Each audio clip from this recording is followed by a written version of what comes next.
saya dan punya rancangan aksi nyata ini tentang budaya positif yang nanti di dalamnya judul modelnya membangun budaya positif, kemudian kan yang latar belakangnya mungkin ini tujuannya mewujudkan merdeka belajar pada peserta didik, kemudian meningkatkan positif peserta didik dan membentuk karakter dari peserta didik, kemudian menunjukkan motivasi intensif dari peserta didik, kemudian untuk manfaatnya tercipta merdeka belajar peserta didik sama seperti tujuan ini bahasanya. Nah ini yang mungkin menjadi pertimbangan kami, yaitu perlunya dukungan dari PKS untuk saya berdiskusi dengan nanti dengan guru-guru untuk melaksanakan aksi nyata, kemudian membuat keyakinan kelas dengan murid-murid. Mungkin itu saja Pak. Jadi saya intinya meminta izin dari Bapak untuk melaksanakan aksi nyata tentang budaya positif ini. Baik, terima kasih.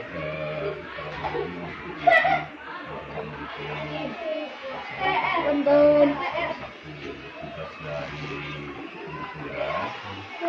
Jadi saya satu kepada kalian untuk melaksanakan kegiatan tersebut. Hanya yang menjadi catatan mungkin namun kegiatan-kegiatan di GP ini bisa dikeluarkan terutama pada rekan-rekan teman-teman yang lain yang di GP saja. Untuk kegiatan ini silakan berlanjut, tetap semangat. Insya Allah saya selaku pimpinan sekolah ini selalu mendukung demi peningkatan kemajuan pendidikan khususnya di lingkungan sini. Mungkin itu saja. Jadi intinya mengizinkan. Silakan. Assalamualaikum warahmatullahi wabarakatuh. Alhamdulillahirrahmanirrahim. Puji dan syukur mari kita panjatkan kehadirat Allah Subhanahu wa Ta'ala karena siang ini kita dapat berkumpul dalam keadaan sehat walafiat. Ibu dan Bapak Guru, terima kasih untuk waktunya karena Ibu dan Bapak Guru telah meluangkan waktu untuk mendukung kegiatan saya, yaitu tentang diseminasi budaya positif. Baik, Bapak dan Ibu, langsung saja saya akan memaparkan, mohon izin, bukan saya so tahu, tapi ini adalah tuntutan mungkin dari salah satu tugas yang harus saya penuhi di kegiatan CGP Angkatan 9, yaitu harus menularkan budaya positif ini di lingkungan sekolah kita. Baik,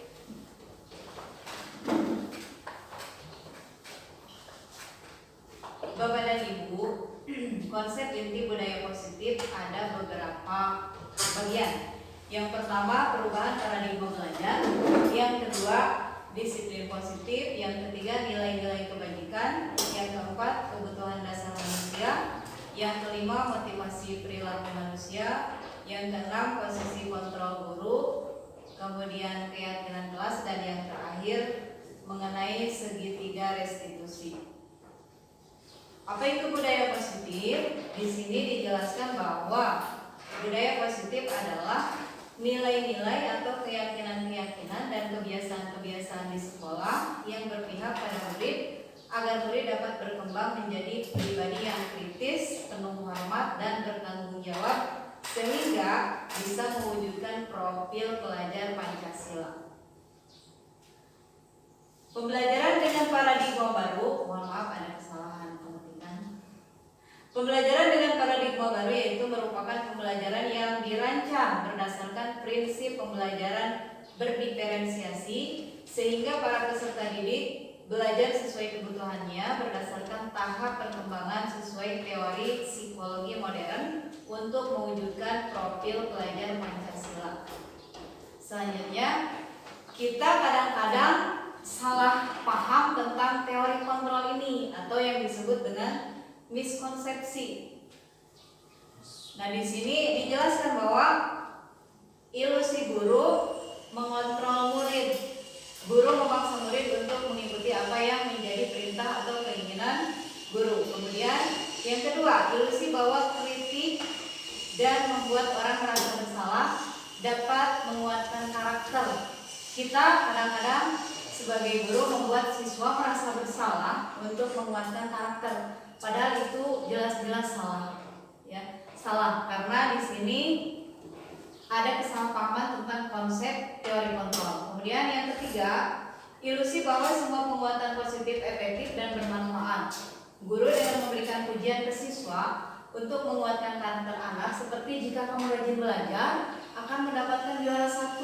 Itu adalah kesalahan juga, karena itu memberikan angan-angan kepada murid yang mungkin saja murid tersebut memang kita sudah tahu bahwa murid tersebut itu jauh dari yang diharapkan. Misalkan memang dalam kesehariannya kita sudah tahu bahwa murid tersebut memang tidak bisa mencapai untuk titik kepada juara 1, tetapi kita mengiming-imingi atau memberikan pujian supaya dengan harapan bahwa pujian tersebut dapat menguatkan motivasi anak tersebut untuk belajar. Kemudian yang selanjutnya, ilusi bahwa orang dewasa memiliki hak untuk memaksa. Misalkan kita memaksa anak untuk segera saling minta maaf saat terjadi pertikaian sebagai langkah aman guru agar kondisi segera kondusif, padahal anak masih ada rasa jengkel dalam hati. Kadang-kadang kita tanpa bertanya ada apa, langsung saja kita kepada anak itu langsung sok silih hampura, dia saling memaafkan, padahal anak tersebut di dalam hatinya masih memiliki rasa jengkel, masih mumet kepada temannya. Nah, itu miskonsepsi tentang teori kontrol. Selanjutnya, nah di sini kita akan mengubah paradigma stimulus respon ke pendekatan teori kontrol. Apa yang dimaksud dengan stimulus respon? Kita lihat bersama-sama bahwa di sini ada realitas. Kita kadang berpikir bahwa kebutuhan kita sama, padahal menurut teori kontrol kebutuhan kita itu jelas-jelas berbeda. Jadi kebutuhan setiap anak itu berbeda antara satu anak dengan anak yang lain. Yang kedua, semua orang melihat hal yang sama. Menurut teori kontrol, setiap orang memiliki gambaran yang berbeda. Kemudian yang ketiga, kita mencoba mengubah agar orang berpandangan sama dengan kita. Padahal seharusnya menurut teori kontrol kita harus berusaha memahami pandangan orang lain tentang dunia. Yang selanjutnya, perilaku buruk dilihat sebagai suatu kesalahan. Padahal semua perilaku itu memiliki tujuan. Alangkah baiknya jika kita mendalami dulu, melihat latar belakang kenapa perilaku tersebut dilakukan. Tentu saja setiap anak dan setiap orang juga melakukan sesuatu itu ada tujuannya, baik tujuan yang baik atau yang buruk. Kemudian menurut stimulus respon, saya bisa mengontrol orang lain, padahal kita itu tidak bisa mengontrol siapapun, karena seseorang itu punya kontrol diri masing-masing. Misal kita di kelas, anak yang pendiam, anak yang menurut, anak yang berani, yang berani, yang bagaimana kepada kita itu seakan-akan kita sudah mengontrol anak tersebut, padahal anak tersebut membiarkan diri mereka untuk kita kontrol. Jadi kembali lagi ke pribadinya, bukan kita yang mampu mengontrol anak tersebut, tapi anak tersebut yang membuka diri membiarkan dia dikontrol oleh kita. Kemudian yang selanjutnya, pemaksaan ada pada saat rujukan gagal.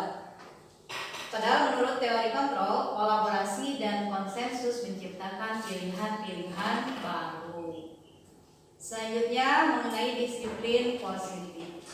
Bisa Bapak dan Ibu lihat, disiplin ini berasal dari kata disiplina yang artinya belajar. Disiplin mengacu pada disiplin diri yang memiliki tanggung jawab terhadap apa yang dilakukannya berdasarkan nilai-nilai yang diyakini. Kemudian disiplin positif sendiri memiliki arti salah satu cara penerapan disiplin yang bertujuan untuk menumbuhkan kesadaran serta memberdayakan peserta didik tanpa imbalan penghargaan atau reward, apalagi ancaman atau hukuman. Jadi kita mengharapkan peserta didik ini untuk muncul kesadaran dari dalam dirinya atau yang disebut dengan motivasi intrinsik untuk memberdayakan diri mereka sendiri tanpa diiming-imingi oleh kita. misalkan nanti kalau kamu hafal perkalian sampai 10, ibu kasih hadiah. Itu tidak boleh seharusnya, karena itu akan menghilangkan motivasi intrinsiknya. Jadi mereka melaksanakan sesuatu berdasarkan hadiah yang kita tawarkan. Iya, seperti itu. Iya, sebatas itu. Jadi tidak ada motivasi dalam dirinya. Itu yang disebut dengan motivasi intrinsik. Apalagi mengancam atau menghukum. Awas kalau nanti kalian tidak hafal raraban sampai raraban 10, misalkan ibu pusatkan 100 kali. Itu tidak boleh, sangat tidak boleh. Jadi di sini hukuman itu atau hukuman boleh dilakukan itu adalah tidak boleh dilakukan seharusnya, tapi kalau memang tidak ada cara lain baru dilakukan, dan itu adalah pilihan terakhir. Jadi tidak boleh kita sebagai guru menghukum anak seperti itu. Selanjutnya, nilai-nilai kebajikan. Apa yang dimaksud dengan nilai-nilai kebajikan? Nilai yang disepakati bersama lepas dari suku, bangsa, agama, bahasa maupun latar belakangnya. Contoh nilai kebajikan dari institusi atau organisasi. Seperti yang kita tahu, dalam profil pelajar Pancasila di sini ada nilai-nilai kebajikan. Ada 6. Yang pertama beriman dan bertakwa kepada Tuhan Yang Maha Esa dan berakhlak mulia. Kemudian mandiri, bergotong royong, berkebinekaan global, bernalar kritis dan kreatif.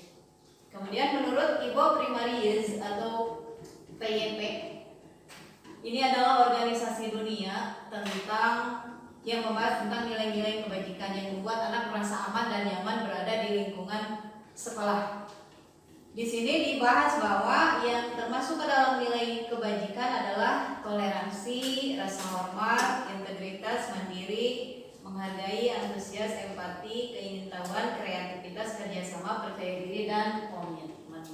Selanjutnya, kebutuhan hidup atau life skill. Ini juga organisasi dapat dipercaya, lurus hati, pendengar yang aktif, tidak merendahkan orang lain, dan memberikan yang terbaik dari diri kita. Itu yang kita harapkan. Nah, nilai-nilai kebajikan inilah yang nantinya diharapkan bisa Bapak dan Ibu tularkan kepada anak didik kita, supaya anak didik kita itu memiliki nilai-nilai kebajikan seperti ini. Toleransi, rasa hormat. Seperti yang kita ketahui bahwa di sekolah sekarang sudah mengalami penurunan moral kalau dibilang ya. Jadi beda sekali dengan keadaan kita dulu. Kalau dulu kita melihat ringkangnya guru teh sieun gitu ya, takut. Tapi sekarang anak-anak tidak memiliki rasa itu lagi. Nah, kita di sini berarti punya PR untuk mengembalikan keadaan tersebut. Bukan kita gila hormat, tapi itu adalah salah satu karakter yang harus kita tanamkan kepada anak didik kita. Baik Bapak dan Ibu, selanjutnya, nah ini ada kebutuhan dasar manusia. Apa itu kebutuhan dasar manusia? Kebutuhan dasar manusia adalah segala sesuatu yang kita lakukan untuk mendapatkan apa yang kita inginkan. Seluruh tindakan yang kita lakukan memiliki tujuan tertentu, dan semua usaha terbaik yang kita lakukan adalah dalam rangka agar kebutuhan dasar kita terpenuhi dengan baik. Selanjutnya, kebutuhan dasar manusia itu ada 5. Yang pertama dan yang paling utama adalah tentu saja kebutuhan untuk bertahan hidup. Yang kedua, penguasaan. Yang ketiga, kasih sayang dan rasa diterima. Yang keempat, kesenangan. Yang kelima, kebebasan. Nanti saya akan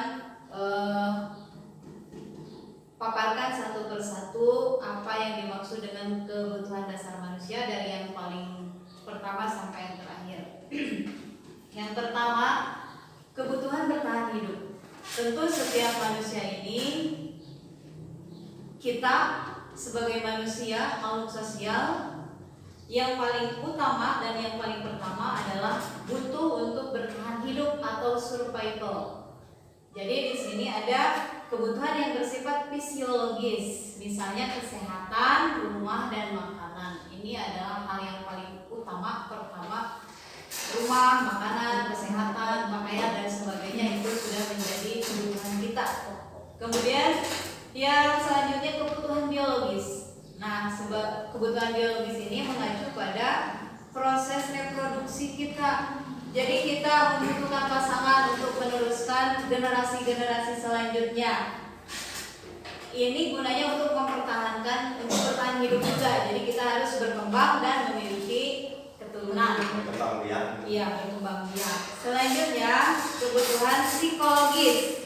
Kebutuhan ini meliputi kebutuhan akan perasaan aman. Jadi kita bebas dari gangguan, halangan, rintangan.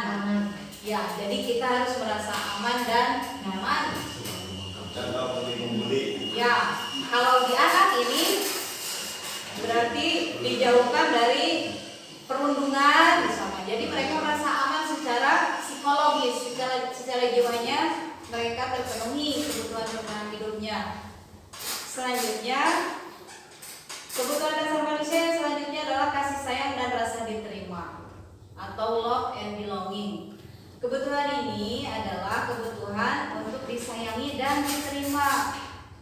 Ini meliputi kebutuhan akan hubungan dan koneksi sosial, kebutuhan untuk memberi dan menerima kasih sayang, dan kebutuhan untuk merasa menjadi bagian dari suatu kelompok.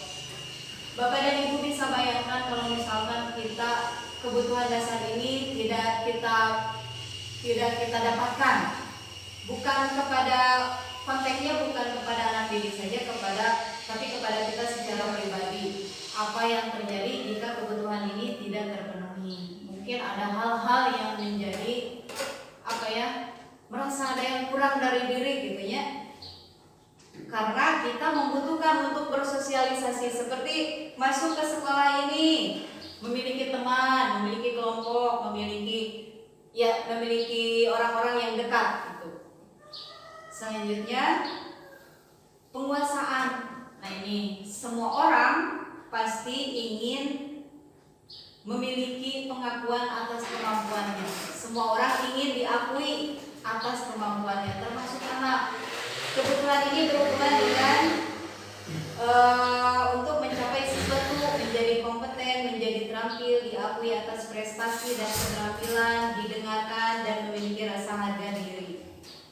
Jadi kadang-kadang kita juga ingin didengarkan oleh orang lain. Jadi inilah salah satu kebutuhan dasarnya. Mungkin kita juga sudah memilikinya dari kelima kebutuhan tadi yang saya sebutkan, sudah memilikinya, atau mungkin saja salah satunya belum terpenuhi.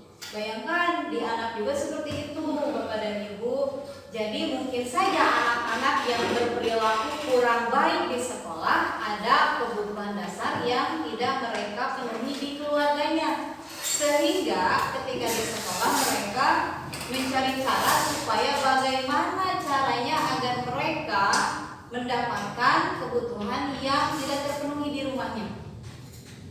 Mungkin saja di rumahnya mereka kurang kasih sayang dari orang tuanya karena orang tuanya sering pergi ke sawah misalkan, pergi pagi pulang malam seperti itu. Jadi tidak terpenuhi kebutuhan dasarnya. Ya, jadi kurang terpenuhi kebutuhan dasarnya karena tidak diperhatikan oleh orang-orang terdekatnya. Dalam hal ini adalah keluarga. Selanjutnya, kesenangan. Siapa sih yang tidak ingin bersenang-senang begitu ya? Jangankan anak-anak, kita pun sebagai seorang dewasa ingin mencari kesenangan. Kebutuhan akan kesenangan adalah kebutuhan untuk mencari kesenangan, bermain dan tertawa. Bayangkan hidup tanpa kenikmatan apapun betapa menyedihkan. Itu kata Glasser dalam 5 kebutuhan dasar manusia. Bagaimana Ibu dan Bapak bisa membayangkan bagaimana jadinya kalau kita tidak terpenuhi kebutuhan dasar ini? Mungkin hidup kita akan cenderung murung gitunya, tidak ada kesenangan. Iya, tidak ada semangat. Makanya ya, dalam hal ini kita membutuhkan untuk merasa senang. Kesenangan ini bisa dicari dengan berbagai cara. Kalau anak-anak bisa dengan ketika istirahat bisa bermain bola, bermain apa saja yang mereka senangi, sesuai dengan keinginan mereka masing-masing, sesuai dengan minat dan bakatnya. Kemudian selanjutnya Bapak dan Ibu yang ingin saya jelaskan tentang teori motivasi intrinsik. 5 posisi kontrol keyakinan atas dan segitiga restitusi. Bapak dan Ibu masih bersemangat? Masih? Baik, terima kasih. Kalau begitu kita tepuk hebat dulu, bagaimana? Siap. Siap. Siap. Saya contohkan dulu. Tepuk hebat. Saya hebat. Kamu hebat. Semua hebat. Hebat. Kaget berdiri, Bu. Ya, siap. Siap, Bapak dan Ibu, tepuk hebat. Saya hebat. Kamu hebat. Semua hebat. Hebat. Terima kasih Bapak dan Ibu. Nanti bisa. Bapak hebat. Jadi bukan hanya anak-anak saja mengantuk kalau misalkan mendengarkan seseorang berbicara terus-menerus, kita juga sama karena kita manusia, apalagi sudah makan siang. Hampir manula. Ya, baik, kita dilanjutkan Bapak dan Ibu. Siap. Ya, selanjutnya tentang teori motivasi intrinsik. Apa itu teori motivasi intrinsik? Teori motivasi intrinsik adalah motivasi yang timbul dari dalam diri dengan sadar penuh bahwa mereka itu melakukan sesuatu itu tanpa ada paksaan. Jadi atas dasar keinginan sendiri yang hadir dari dalam hati dan jiwanya, tidak ada paksaan dari siapapun. Di sini yang paling atas, motivasi itu adalah motivasi eksternal.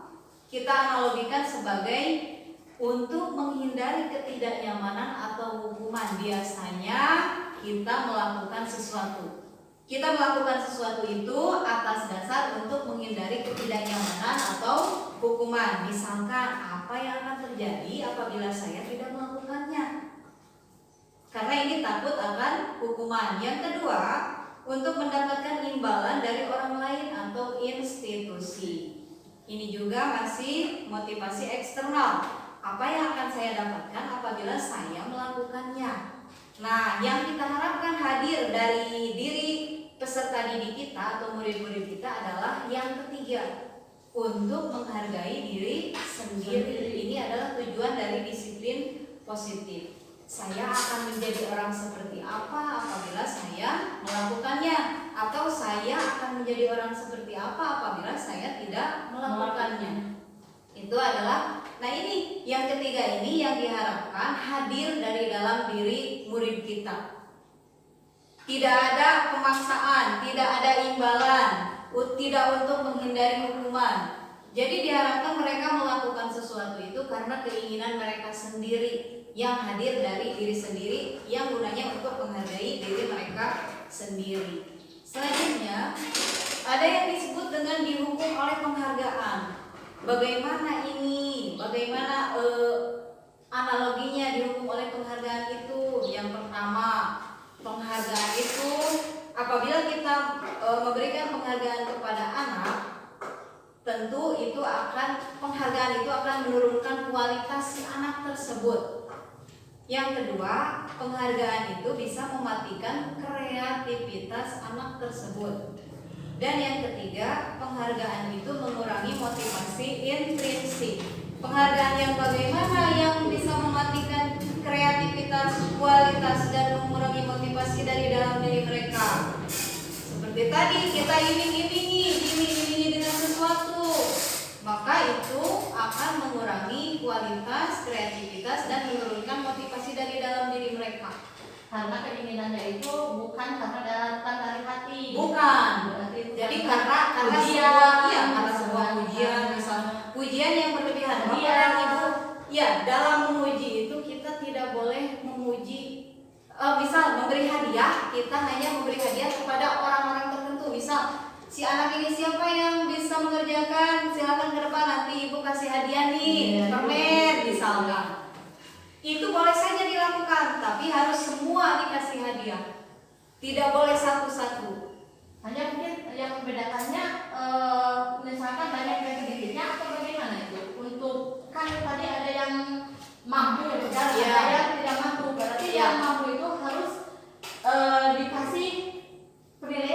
beda gitu Ya, justru kalau di sini kalau hadiah boleh kita berikan sama, tapi penilaian kita bedakan. Karena kita kan sebagai seorang guru punya penilaian tertentu. Berarti yang tidak nampak gitu ya? Iya. Di penilaiannya. Ya, jadi kalau hadiah mah boleh kita, boleh memberikan hadiah, tapi harus ke semua anak, tidak boleh dibeda-bedakan. Nanti kalau dibeda-bedakan, bagaimana perasaan anak tersebut kira-kira menurut Bapak dan Ibu? Mereka akan, si Anuman tadi mendapatkan hadiah dari Bu Guru, saya mah tidak dan tidak bisa menjawab. Mereka akan minder, mereka akan kurang percaya diri. Itu. Ya, selanjutnya bentuk program kebajikan atau apresiasi. Dalam memberikan apresiasi perlu diingat beberapa hal. Yang pertama, beri pengakuan secara khusus. Misalkan anak tersebut bisa mengerjakan, kita kasih pujian secara khusus. Aduh, bagus sekali, kamu sudah hebat, sudah pintar, lanjutkan terus ya. Begitu ya Bapak Ibu. Kemudian beri pengakuan secara pribadi, sama saja dengan yang khusus tadi. Kemudian beri pengakuan kepada semua murid secara bergantian. Jadi kita tidak boleh memberi pengakuan pada satu murid saja. Kalau bisa semua murid harus diapresiasi. Erek anu bodoh, erek anu pinter, pokoknya mah kurang teh kudu dikasih apresiasi loh. Supaya mereka semangat, tidak down gitu ya. Iya. Kemudian beri pengakuan secara konsisten. Kalau kita memberi pengakuan berarti harus konsisten dilakukan kepada anak-anak didik kita supaya terbentuk motivasi intrinsiknya. Kemudian fokus pada prosesnya bagaimana Ibu dan Bapak tentu akan lebih paham dan lebih tahu kalau ini. Selanjutnya contoh pengakuan nih. Pengakuan atau apresiasi kebajikan. Kemarin saya perhatikan rasa empatimu besar sekali saat menolong murid baru di kelas kita. Amin. Kemudian saya menghargai kepedulianmu pada saat kamu membantu teman-temanmu di tugas kelompok. Kemudian yang terakhir, terima kasih untuk rasa tanggung jawabmu.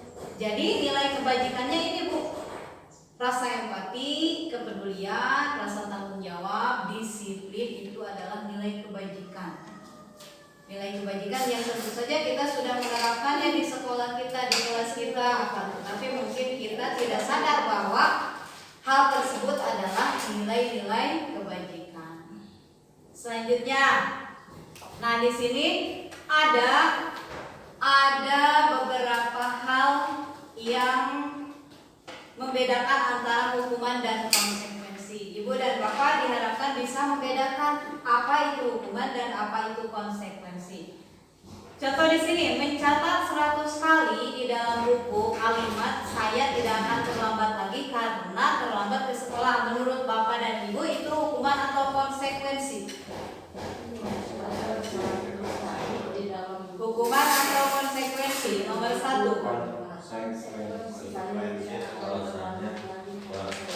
Baik, sepakat ya Bapak Ibu, ini adalah konsekuensi. Baik, selanjutnya lari mengelilingi lapangan basket 2 kali karena terlambat hadir ke sekolah. Hukuman atau konsekuensi? Hukuman. Baik. Bentuk fisik. Ya, murid diminta untuk push up 15 kali karena tidak menggunakan masker ke sekolah. Hukuman atau konsekuensi? Hukuman. Selanjutnya, menggantikan kertas tugas teman yang telah dicoret-coret. Hukuman atau konsekuensi? Konsekuensi. Kemudian, membersihkan tumpahan air di meja tulis karena tersenggol pada saat belajar. Hukuman atau konsekuensi? Hukuman. Hukuman atau konsekuensi? Ada yang hukuman, ada yang konsekuensi. Hukuman. Karena tidak diminta. Ya, murid disuruh untuk mengenakan sepatu seharian, di sekolah karena tidak mengenakan sepatu hitam. Oh, ini maksudnya murid disuruh untuk tidak mengenakan sepatu seharian di sekolah karena tidak mengenakan sepatu hitam. Itu hukuman atau konsekuensi? Hukuman? Hukuman atau konsekuensi? Hukuman. Ya, lari mengelilingi lapangan basket 2 kali karena terlambat 10 menit untuk pelajaran PJOK. Hukuman atau konsekuensi? Sarmin. Nah. Pak Sarmin, hukuman. Pak Sarmin, kalau misalkan ada anak yang tidak memakai pakaian olahraga ketika pelajaran olahraga, bagaimana, dihukum atau bagaimana? Dari pelajaran hukum. Dihukum bagaimana hukumnya? Lari. Disuruh lari. Ya, ini coba kita lihat bersama-sama. Iya.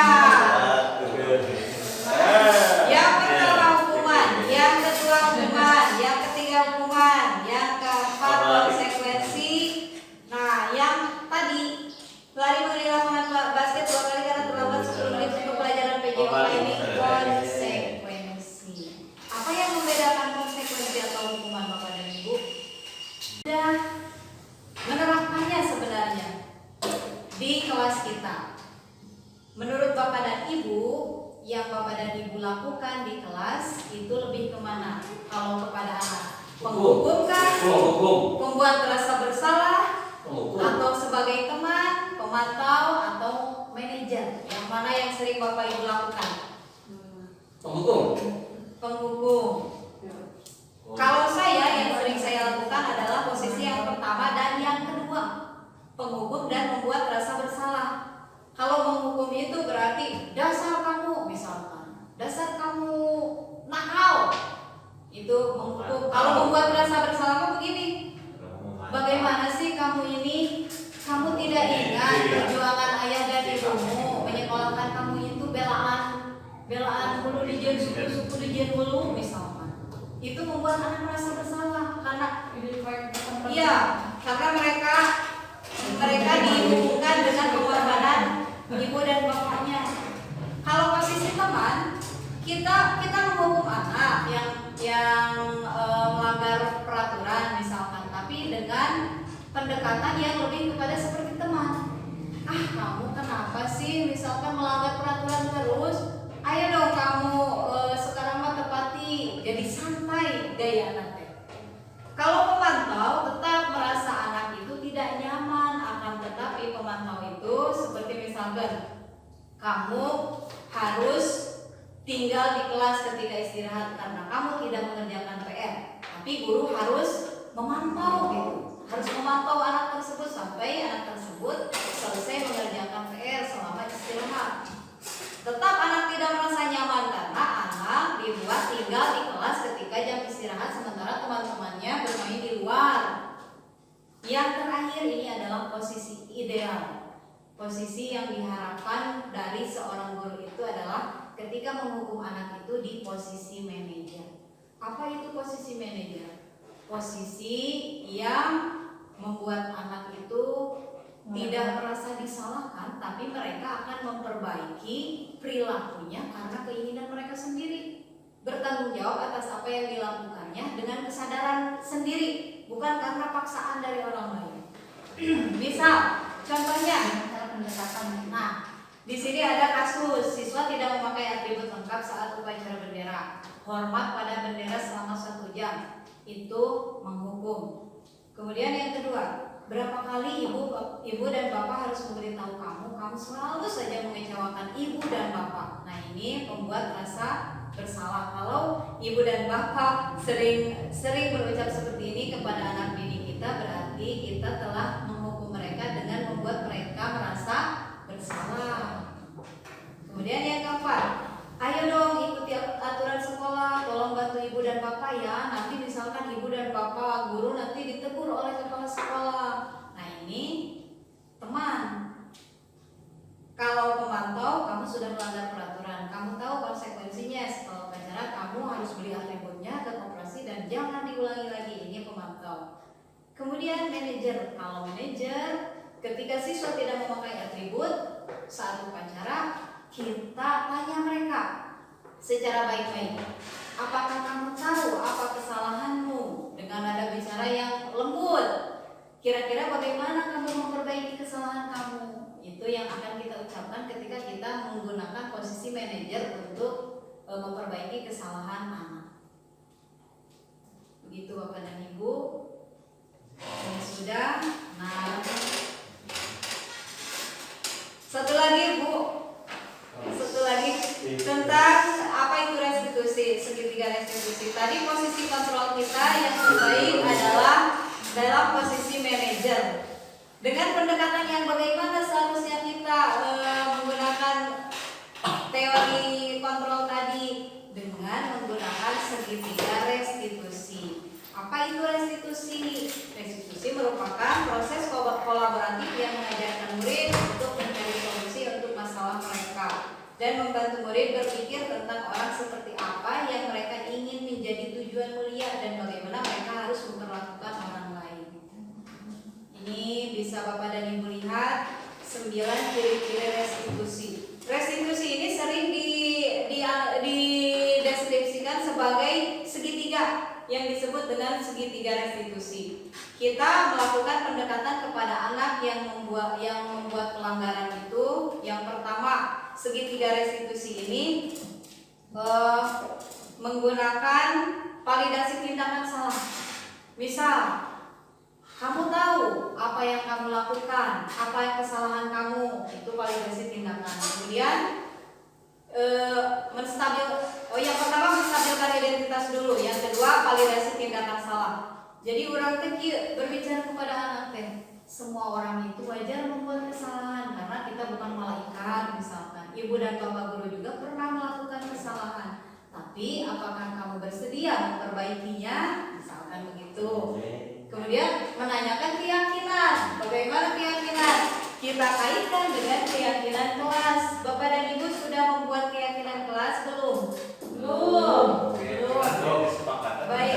Ya, kesepakatan dan keyakinan itu hampir sama. Tapi alangkah baiknya jika kita menggunakan kata keyakinan untuk membuat keyakinan-keyakinan itu, dan datanya harus dari siswa, bukan dari kita.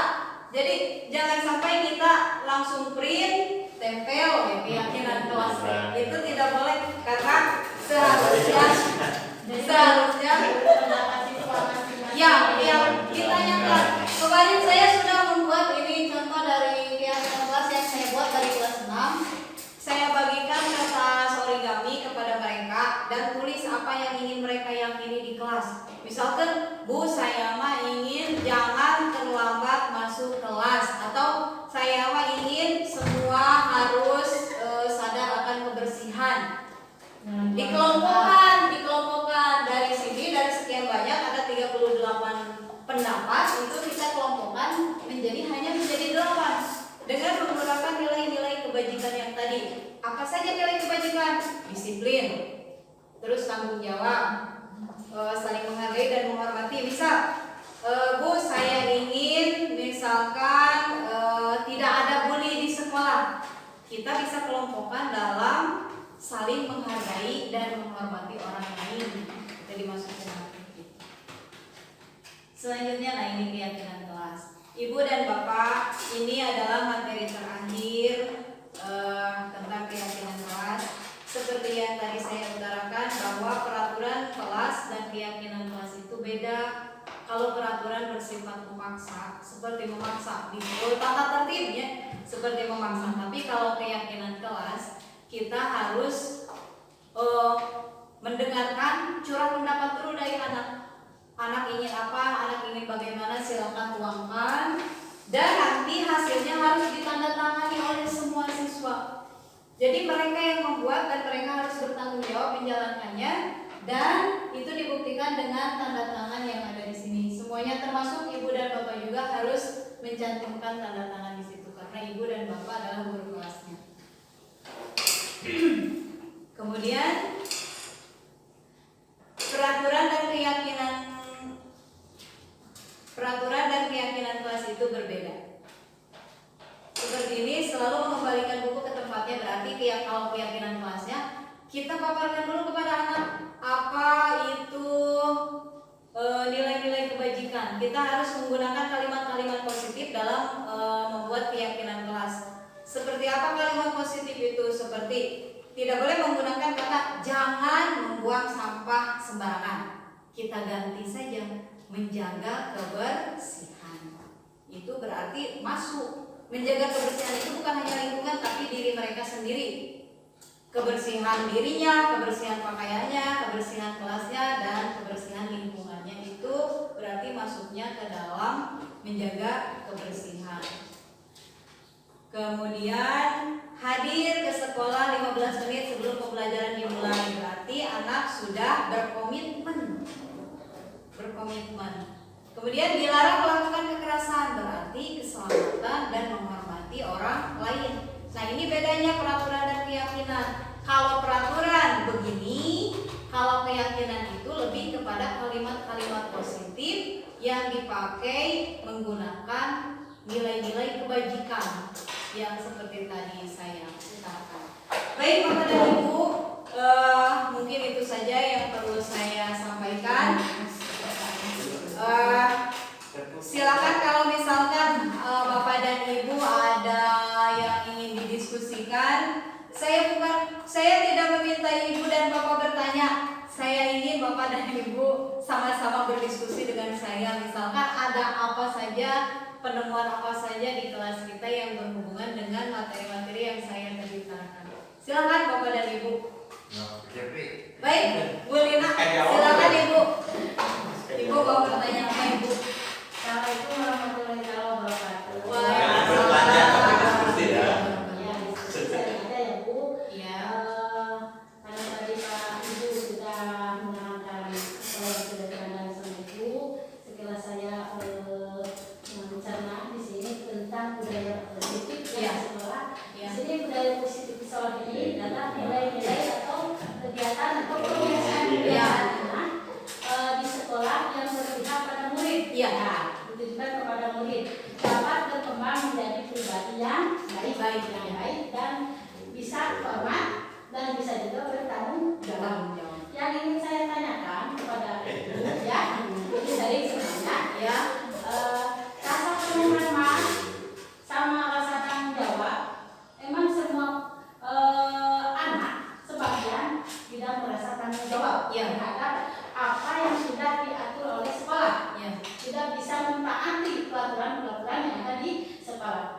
Yang ingin saya tanyakan bagaimana upaya yang baik atau yang cepat itu agar siswa tersebut bisa bertanggung jawab apa yang sudah menjadi aturan di sekolah.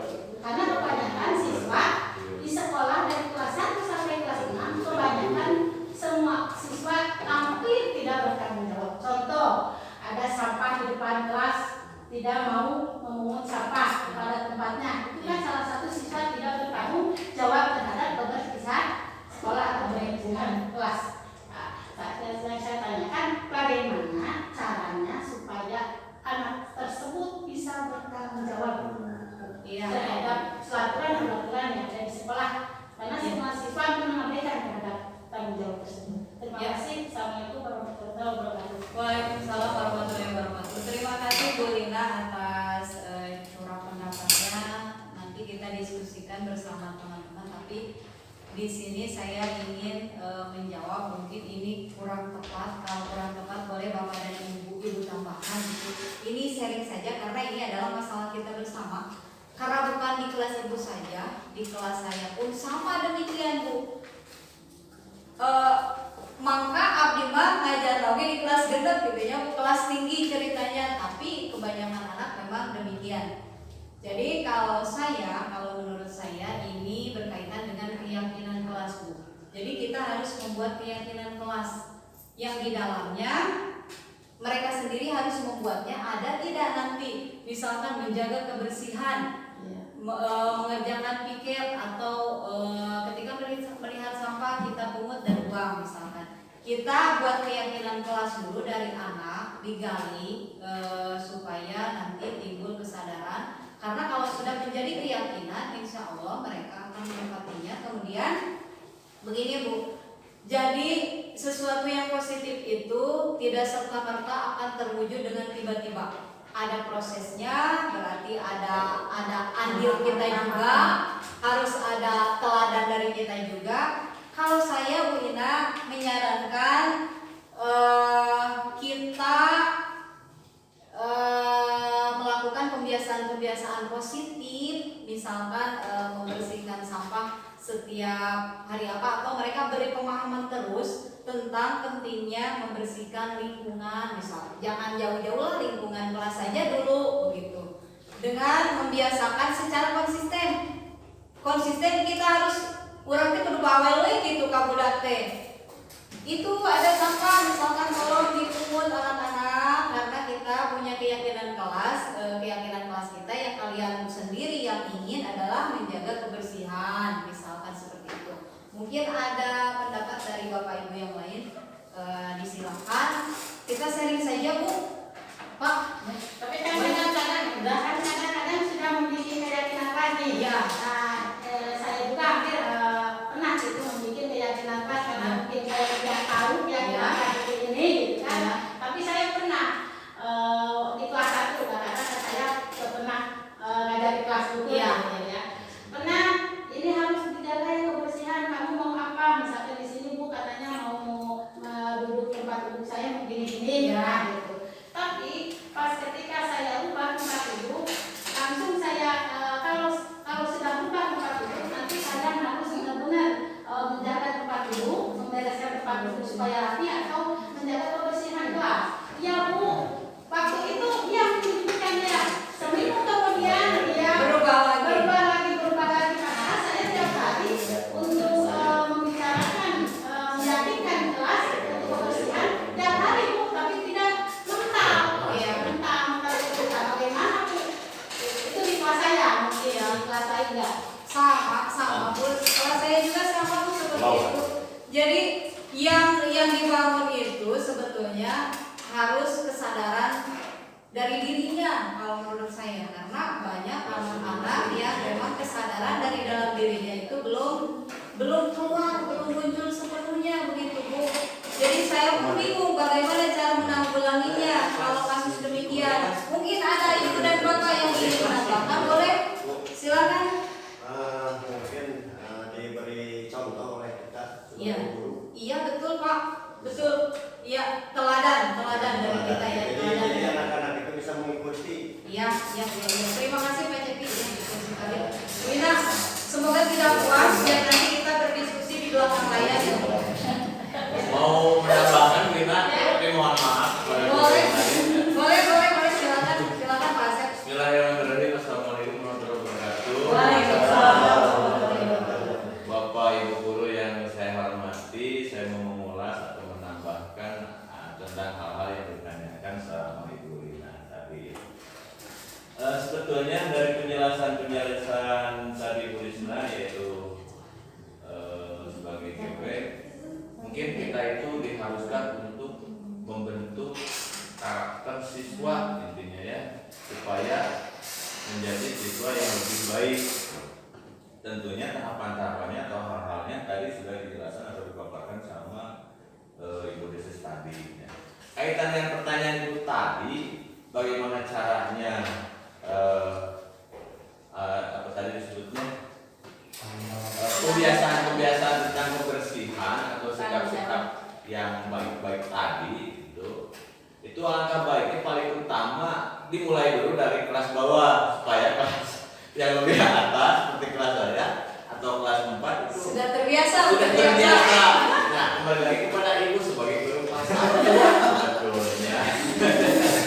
Kelas 1 itu kan permulaan atau awal ya. Contohnya tadi Pak Agus sudah berbicara atau ngobrol sama saya, ada siswa yang menulisnya hurufnya berbeda-beda, disatukan atau disamakan Dalam satu kata. dalam satu kata. Ada huruf besar dan huruf kecil. Ya. Nah, mungkin itu pembiasaan dari kelas bawah. Untuk itu, maka dari hal-hal yang tadi, kalau itu ditingkatkan Tapi lagi. kebiasaan dari kelas bawah, karena kelas bawah 1, 2, dan 3 ya, 4, 5, 6 kelas atas. Tapi dari kelas atas itu nggak bisa menuntaskan kebiasaan itu. Iya, masih ada Bu, di kelas saya masih ada. Masih ada. Itu. Nah, bagaimana caranya menuntaskan itu? Itu biar anak benar-benar Iya. jangan sampai ini dari kelas bawah. Wati Pak Un, Berarti itu kembali lagi kepada kita sebagai guru ya Bu. Harus dikontrol berarti anak tersebut. Harus selalu dikontrol, harus selalu diingatkan jangan sampai menjadi anak kata huruf kapital di tengah-tengah kalimat misalkan. Sering Seharusnya idealnya seperti itu. Gimana kita? Bisa merupakan sesuai dengan Ya. zaman. Ya Bu, ini ada. Ya, terima kasih.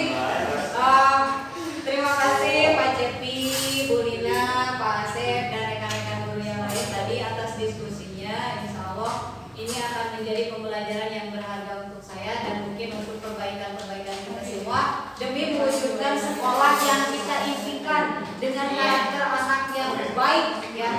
Terima kasih Bapak dan Ibu telah meluangkan waktunya yang begitu panjang ini. Tidak terasa waktu sudah 1 jam lebih. Terima kasih untuk waktunya. Mohon maaf jika selama menjelaskan masih banyak kekurangan yang saya sampaikan kepada Bapak dan Ibu. Assalamualaikum warahmatullahi wabarakatuh. Ya, Assalamualaikum warahmatullahi wabarakatuh. Selamat pagi. Apa kabar?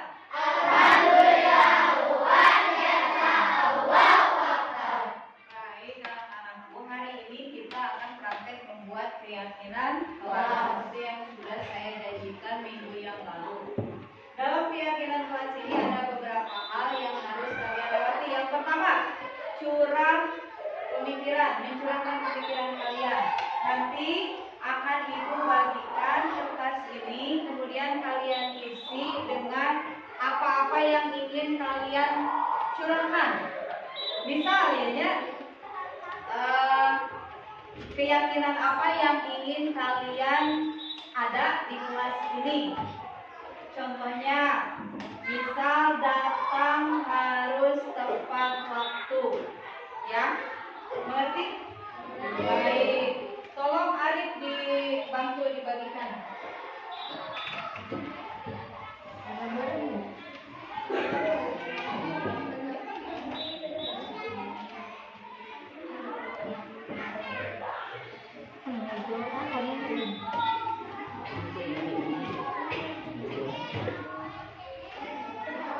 Yang ada ininya, yang ada waktunya, nanti buat ditempel. Jadi tidak nulisnya di depan, ya.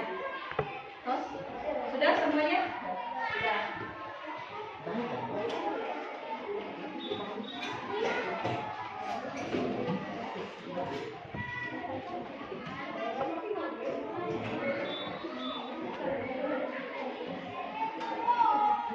Sudah? Sudah, Arif?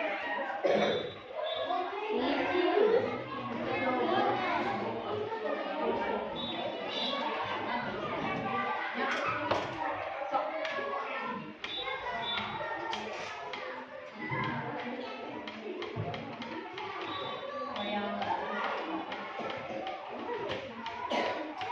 Silahkan yang sudah kebagian origami ini ditulis apa yang ingin kalian yakini. Benar tulis kok. Pulpen, pakai pulpen atau ya mungkin silakan satu saja, tidak usah banyak. So, desa tidak boleh berisik saat pembelajaran besar itu mah. Pokoknya yang ingin kalian ada di kelas ini, di kelas 6, tidak membuli misalkan. Seperti yang dulu saja yang pernah kita silakan mulai curahkan pemikiran kalian di kertas yang Ibu bagikan. Boleh, ya, silakan. Nabi, kasih nama. Ya, gimana saja boleh namanya, asal ada namanya. Mau di atas, mau di tengah, mau di bawah. Ya.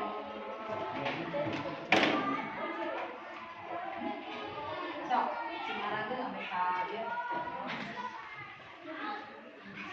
Hurufnya sing rada-rada ambil.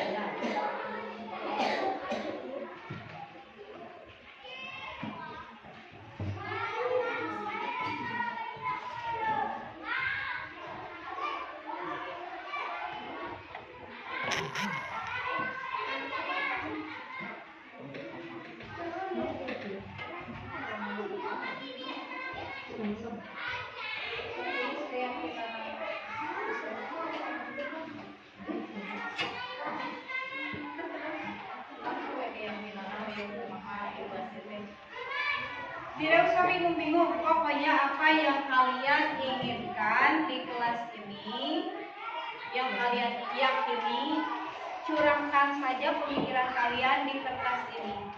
Silakan ditulis.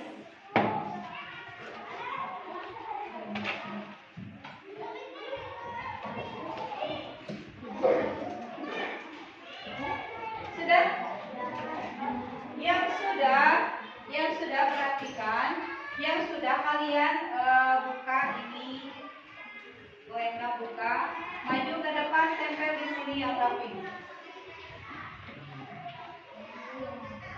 Yang sudah silakan.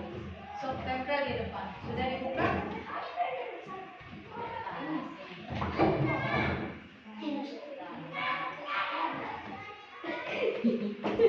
Silakan yang lainnya.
Harus ngamet bit. Halo Arif, kira kalian budak sudah cek menonton.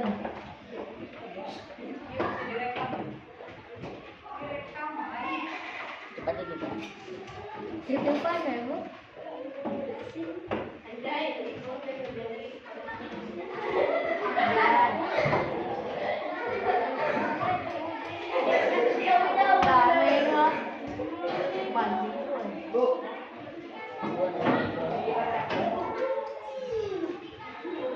Sudah semuanya? Sudah. Baik, sekarang kita akan merumuskannya menjadi sebuah keyakinan. Yang kalian tulis ini mungkin saja belum sepenuhnya menjadi keyakinan kelas, sebab masih ada kalimat-kalimat negatif dalam penulisannya. Bagaimana contoh kalimat negatif? Kalimat negatif itu tidak boleh makan di dalam kelas. Itu kalimat negatif. Seharusnya diganti dengan makan di luar kelas. Berarti itu sudah menjadi kalimat positif. Ya. Sekarang kita akan mengelompokkannya. Mungkin dari semua curah pendapat kalian tadi ada yang sama. Pasti ada yang sama, ya. Jadi kita kelompokkan. Yang pertama, jangan makan di dalam kelas. Berarti makan di luar kelas. Kemudian yang kedua, memakai sepatu setiap hari. Nomor 2, memakai sepatu setiap hari. Yang ketiga, jangan membuli. Jangan membuli. Berarti kalimat positifnya menjadi bagaimana? Berarti saling menghargai. Saling menghargai.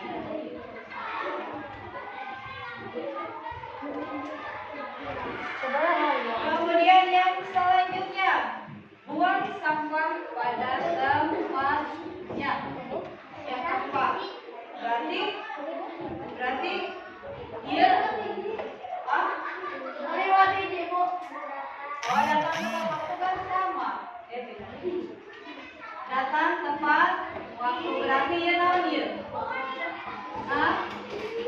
Nilai kebajikannya apa ini? Berarti ini disiplin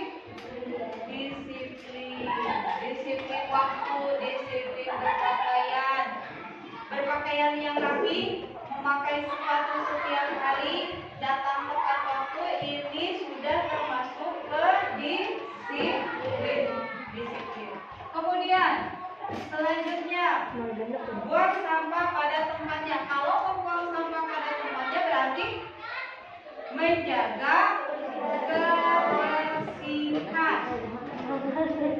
Paham tidak? Namanya menjaga kebersihan. Kemudian jangan berisik. Jangan berisik berarti ini masuk ke mana? Masuk ke mana? Saling menghargai. Kemudian jangan berisik di dalam kelas, sama berarti maksudnya ke saling menghargai. Membuka topi saat di kelas, maksudnya ke mana? Disiplin. Kemudian ini sama, tidak membuang sampah sembarangan, berarti maksudnya ke menjaga kebersihan. Kemudian tidak jahil, tidak membuli dan menghormati guru. Ini kemana? Kemana maksudnya? Saling menghargai. Kalau makan di luar kelas, kemana ya masuknya? Disiplin.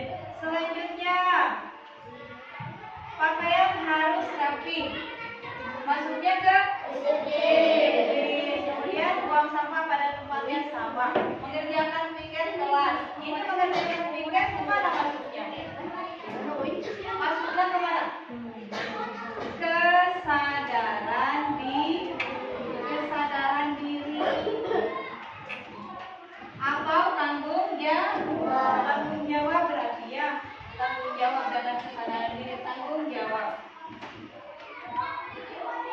Menurut kalian ini kewajiban kalian bukan piket itu? Kewajiban berarti kalian harus bertanggung jawab atas kewajiban kalian. Kemudian tidak membuli teman, sama. Datang harus tepat waktu, sudah. Jangan membuli. Menghormati guru, tidak membuli teman. Tidak buang sampah sembarangan, sama berarti. Mengerjakan piket. Tidak berisik saat pembelajaran. Tidak berambut panjang. Untuk laki-laki berarti ya. Karena kan hari perempuan mah pakai kerudung, jadi ketinggal. Laki-laki harus berpakaian, harus berambut pendek, rapi. Berarti masuknya kemana? Masuknya kemana?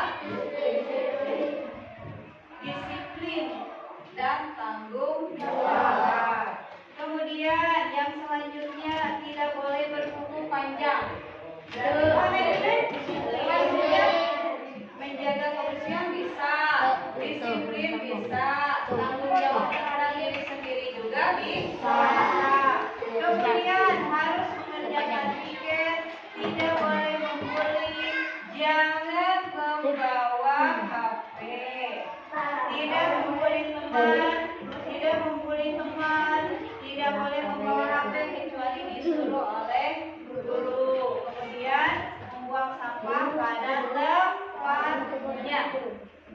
Berarti kita sudah menghasilkan keyakinan kelas. Semua ini kalau dijabarkan satu-satu itu akan banyak poinnya. Banyak sekali. Jadi kita masukkan ke dalam nilai kebajikan. Nilai kebajikan yang bagaimana? Nilai kebajikan itu seperti makan di luar kelas berarti nilai kebajikan apa? Tanggung jawab, disiplin, empati, saling menghargai atau apa? Disiplin.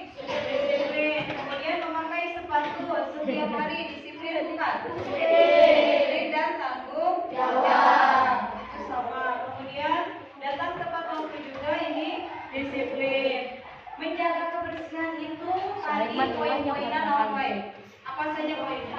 Membuang sampah pada tempatnya. Menjaga kebersihan diri, diri dan lingkungan juga bersih. Kemudian tanggung jawab. Tanggung jawab itu apa saja? Mengerjakan tiket, mengerjakan PR, FAT masuklah dalam nilai kebajikan tanggung jawab.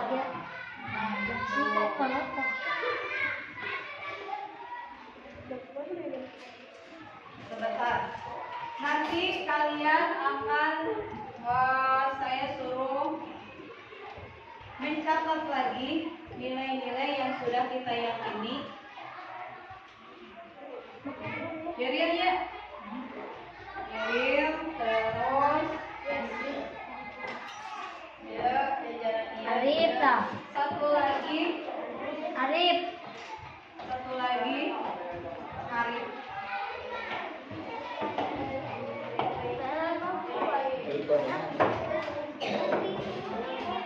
Panggil top kan? Stop pula. Nah, sini.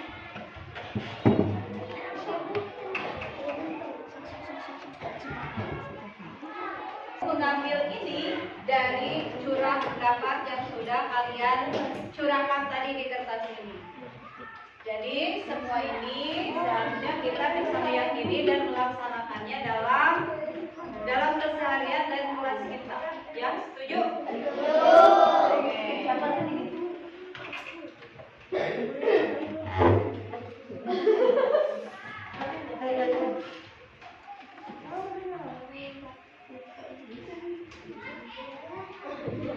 Lanjut nomor 56.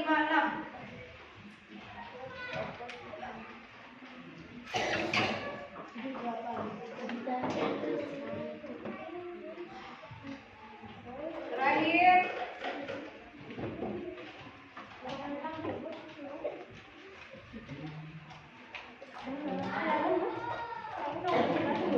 Ya, keyakinan kelas kita sudah jadi. Karena ini semua kalian yang membuat, maka kalian harus menandatanganinya. Silakan bergiliran untuk menandatangani. Mulai dari sini dulu.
mendengarkan, Pak. Ya, alhamdulillah pembuatan keyakinan kelas kita sudah selesai. Terima kasih untuk waktunya. Ini adalah keyakinan, kesepakatan, curahan pemikiran kalian yang insya Allah nanti harus kalian jalankan di kelas ini ya. Karena ini yang membuat kalian, bukan ibu. Kalian yang membuat, jadi kalian juga yang harus mematuhinya. Ini keinginan kalian, ini impian kalian ya. Jadi harus dilaksanakan dengan sepenuh hati. Terima kasih, silakan isi